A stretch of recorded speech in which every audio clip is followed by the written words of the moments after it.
বা ওই জায়গা থেকে যদি চাইতাম যদি চাইতাম তখন যখন মিলিটারি আমার বাসায় এসে বসে রইল সারা রাত আমাকে রাজি করানোর জন্য, আমি তো লুফে নিতাম। রাজি করানোর জন্য বসে থাকতে হবে কেন?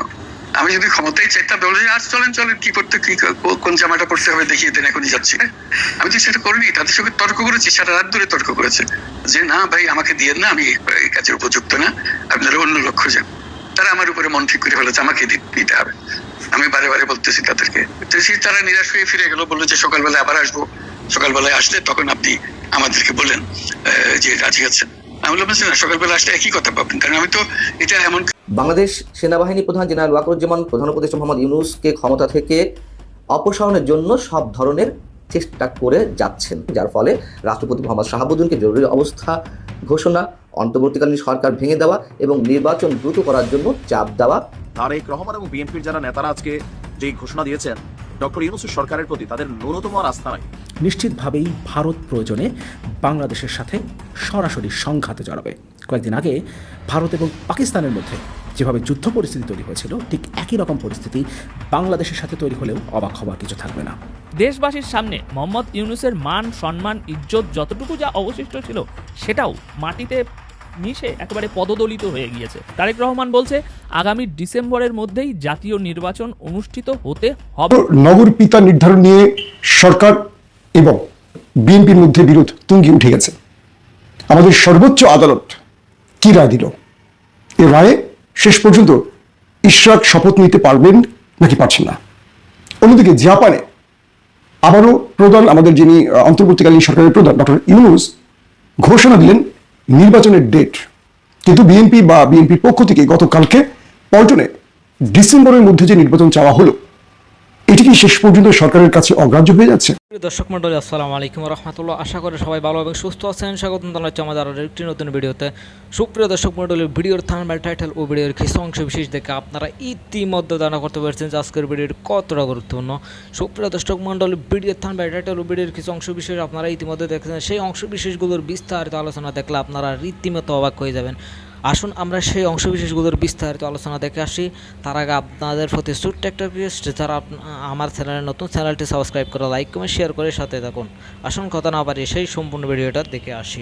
আসলে রাষ্ট্রের সর্বোচ্চ ক্ষমতায় বা রাজনীতির জায়গায়, দেশ পরিচালনায়, সেগুলিতে আপনি আসলে আসতে চেয়েছিলেন কিনা, চান কিনা, বা ওই জায়গা থেকে যদি চাইতাম তখন যখন মিলিটারি আমার বাসায় এসে বসে রইল সারা রাত আমাকে রাজি করানোর জন্য, আমি তো লুফে নিতাম। রাজি করানোর জন্য বসে থাকতে হবে কেন? আমি যদি ক্ষমতাই চাইতাম বলে আজ চলেন চলেন কি করতে, কি কোন জামাটা পড়তে হবে দেখিয়ে দেন, এখনই যাচ্ছি। আমি তো সেটা করিনি। তাদের সঙ্গে তর্ক করেছি, সারা রাত ধরে তর্ক করেছে যে না ভাই আমাকে দিয়ে না, আমি এই কাজের উপযুক্ত না, আপনারা অন্য লক্ষ্য যান। তারা আমার উপরে মন ঠিক করে ফেলেছে আমাকে দিতে হবে। আমি বারে বারে বলতেছি তাদেরকে, তারা নিরাশ হয়ে ফিরে গেল, বললো যে সকালবেলায় আবার আসবো, সকালবেলায় আসলে তখন আপনি আমাদেরকে বলেন যে রাজি আছেন। আমি বললাম না, সকালবেলা আসলে একই কথা পাবেন, কারণ আমি তো এটা। নগর পিতা নির্ধারণ নিয়ে সরকার এবং বিএনপির মধ্যে বিরোধ তুঙ্গে উঠে গেছে। আমাদের সর্বোচ্চ আদালত কি রায় দিল? এ রায়ে শেষ পর্যন্ত ইশরাক শপথ নিতে পারবেন নাকি পারছেন না। অন্যদিকে জাপানে আবারও প্রধান, আমাদের যিনি অন্তর্বর্তীকালীন সরকারের প্রধান ডক্টর ইউনূস ঘোষণা দিলেন নির্বাচনের ডেট, কিন্তু বিএনপির পক্ষ থেকে গতকালকে পল্টনে ডিসেম্বরের মধ্যে যে নির্বাচন চাওয়া হলো, এটি কি শেষ পর্যন্ত সরকারের কাছে অগ্রাহ্য হয়ে যাচ্ছে? পাশাপাশি ভারতের রয়ের পরিকল্পনায় শীর্ষ সন্ত্রাসী সুব্রত বাইন, মোল্লা মাসুদ, তারা বাংলাদেশের বেশ কজন বিশিষ্টজনকে হত্যার মিশনে নেমেছিল, সেটি ফ্লাশ হয়ে গেছে, ব্যর্থ হয়েছে ভারতীয় ইন্টেলিজেন্স। চলুন এই তিনটি প্রসঙ্গে বিস্তারিত জানাবো আজকে। ইতিমধ্যে ঢাকার নগর ভবনে প্রবেশ করেছেন জনতার মেয়র ইশরাক হোসেন, তার সঙ্গে দলের নেতাকর্মীরাও সেখানে প্রবেশ করেছেন এবং ইশরাক হোসেন কিছুক্ষণ আগে গণমাধ্যমকে বলেছেন যদি তাকে শপথ পড়ানো না হয় তাহলে। এবং যেহেতু আরটি রাশিয়ার রাষ্ট্রীয় গণমাধ্যম, সেই হিসেবে বাংলাদেশের বর্তমান যে রাজনৈতিক পরিস্থিতি, বিশেষ করে সাম্প্রতিক সময়ের যে তুমুল আলোচিত ইস্যু করিডোর, সেই সম্পর্কে তাদের মনোভাবে নানান ধরনের ইঙ্গিত আমরা পেতে পারি।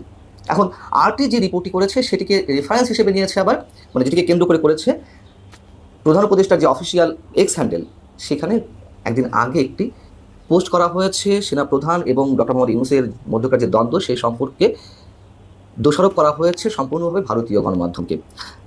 এক্স হ্যান্ডেলের এই দাবিটি কতখানি যৌক্তিক সে বিষয়ে খণ্ডন করব। তার আগে সেখানে কি বলা হয়েছে, আরটি যেটি তুলে ধরেছে সে সম্পর্কে আপনাদেরকে একটু সংক্ষেপে বলি। বাংলাদেশ সেনাবাহিনী প্রধান জেনারেল ওয়াকারুজ্জামান প্রধান উপদেষ্টা মোহাম্মদ ইউনূসকে ক্ষমতা থেকে অপসারণের জন্য সব ধরনের চেষ্টা করে যাচ্ছেন। ইউনূসের অন্তর্বর্তীকালীন সরকারকে চ্যালেঞ্জ করার জন্য সেনাপ্রধান সাংবিধানিক ফাঁকফোকর বিবেচনা করছেন। এসব রিপোর্ট এবং নিবন্ধে দাবি করা হয়েছে যে যদি ইউনূসের কাছ থেকে ক্ষমতা হস্তান্তর ব্যর্থ হয় তাহলে সেনাপ্রধান বাংলাদেশের রাজনীতিতে একটি নরম দখলের জন্য চাপ দিতে পারেন, যার ফলে রাষ্ট্রপতি মোহাম্মদ শাহাবুদ্দিনকে জরুরি অবস্থা ঘোষণা, অন্তর্বর্তীকালীন সরকার ভেঙে দেওয়া এবং নির্বাচন দ্রুত করার জন্য চাপ দেওয়া হতে পারে। এগুলো ভারতীয় গণমাধ্যমে উল্লেখ করা হচ্ছে, সেটি প্রধান উপদেষ্টা এক্স হ্যান্ডেলে তুলে ধরা হয়েছে। এখন এইগুলোকে সামনে নিয়ে এসে আরটি যেটা বলছে রাশিয়ার গণমাধ্যম, যে ডক্টর মোহাম্মদ ইউনূস ভারতীয় গণমাধ্যমকে ভুল তথ্য ছড়ানোর অভিযোগে অভিযুক্ত করলেও তার এবং সেনাবাহিনীর মধ্যে যে ক্রমবর্ধমান বিভেদ, সেই সাথে দেশের রাজনৈতিক দলগুলোর মধ্যে ক্রমবর্ধমান বিভেদ সম্পর্কে নানান গুঞ্জন বাংলাদেশি গণমাধ্যম এবং আন্তর্জাতিক সংবাদ মাধ্যমগুলোতে প্রতিনিয়ত প্রকাশ হচ্ছে। আরটি কিন্তু তাদের মন্তব্যটি জানিয়ে দিল এবং প্রতিবেদনগুলো ইঙ্গিত দিচ্ছে যে নির্বাচন অনুষ্ঠান করতে বিলম্ব সৃষ্টি হলে অসন্তোষ বাড়বে। ডক্টর ইউনূস বারবার বলছেন যে 2026 সালের জুনের মধ্যে নির্বাচন হবে, কিন্তু সেগুলোতে কেউ আস্থা রাখতে পারছেন না। গত সপ্তাহে অন্তর্বর্তীকালীন প্রশাসনের মধ্যে তীব্র উত্তেজনা সৃষ্টি হয়।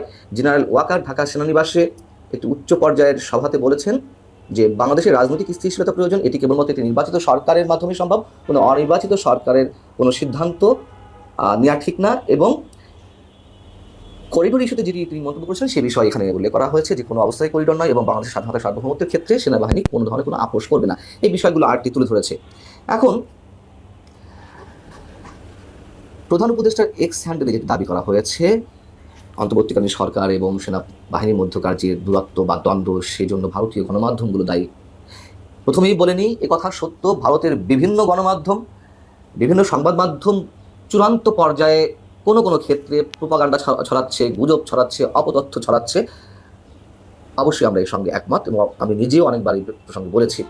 কিন্তু সরকারের দায়িত্বশীল পর্যায়ের ব্যক্তিরা সেনাবাহিনী সম্পর্কে ক্রমাগতভাবে যে বিদ্বেষ ছড়াচ্ছেন, আক্রমণাত্মক বক্তব্য দিচ্ছেন, সেগুলোকে মিথ্যা, প্রশ্নই ওঠে না। সেগুলো সম্পর্কে তো আমরা জানি। তাহলে এই যে একটা স্পর্শকাতর প্রতিষ্ঠান সেনাবাহিনী এবং সরকারের মধ্যকার যে দ্বন্দ্ব সৃষ্টি করা, তার জন্য কি শুধু ভারতীয় গণমাধ্যম দায়ী? আপনারা সব জানেন, আমি শুধু একটু মনে করিয়ে দিই। আসিফ মাহমুদ সজীব ভুঁইয়া গত কয়েকদিন আগে একটি বাংলাদেশের টেলিভিশন চ্যানেলে সাক্ষাৎকারে বললেন যে সেনাপ্রধান তিনি অন্তর্বর্তীকালীন সরকার প্রধান হিসেবে ডক্টর মোহাম্মদ ইউনূসকে কিছুতেই মেনে নিতে পারছিলেন না, তার নামে একাধিক মামলা রয়েছে, কীভাবে মামলার অভিযুক্ত একজন ব্যক্তি বাংলাদেশের সরকার প্রধান, সেসব কথা তিনি বলেছেন নাকি, এটি আসিফ মাহমুদ সজীব ভুঁইয়া বলেছেন। এবং সেই জায়গা থেকে তিনি যখন পারলেন না এটি আটকাতে, তখন বুকে পাথর বেঁধে বিষয়টি মেনে নেওয়ার চেষ্টা করেছেন এবং চেষ্টা করে যাচ্ছেন। এই যে সন্দেহের দানা তৈরি করা, সন্দেহের বীজ বপন করা, কারা করছে এটি? তারপর সেনাপ্রধান সম্পর্কে তো জাতীয় নাগরিক কমিটির নেতারা হাসান আব্দুল্লাহ থেকে শুরু করে সাজিদ সালুমরা যেই হুঙ্কার হুঁশিয়ারি দিয়ে আসছে, সেগুলো আমরা জানি, নতুন করে বলার কোনো প্রয়োজন নেই। মাহফুজ আলম, তথ্য উপদেষ্টা মাহফুজ আলম এবং স্থানীয় সরকার বিষয়ক উপদেষ্টা আসিফ মাহমুদ ক্রমাগতভাবে তাদের ফেসবুক স্ট্যাটাসে যেভাবে মন্তব্য করছেন, উত্তরপাড়া উল্লেখ করে বিভিন্নভাবে সতর্ক করে দিচ্ছেন, সেগুলো আমরা জানি। যেদিন সেনাপ্রধান বক্তব্য দিলেন 21শে মে অফিসার্স অ্যাড্রেসে, সে বিষয়েও সরকারের প্রধান উপদেষ্টা বিশেষ সহকারী ফয়েজ আহমেদ তৈয়ব তিনিও সেনাবাহিনীকে রাজনীতিতে নাক গলাতে আহ্বান জানালেন, এক ধরনের সতর্কতা জারি করলেন। বিএনপির বড় একজন বিশিষ্ট নেতা তিনি তার মুখ থেকে পরিষ্কার করে দিয়েছে, যার ফলে দেশবাসীর সামনে মোহাম্মদ ইউনূসের মান, সম্মান, ইজ্জত যতটুকু যা অবশিষ্ট ছিল সেটাও মাটিতে মিশে একেবারে পদদলিত হয়ে গিয়েছে। নাম্বার 1।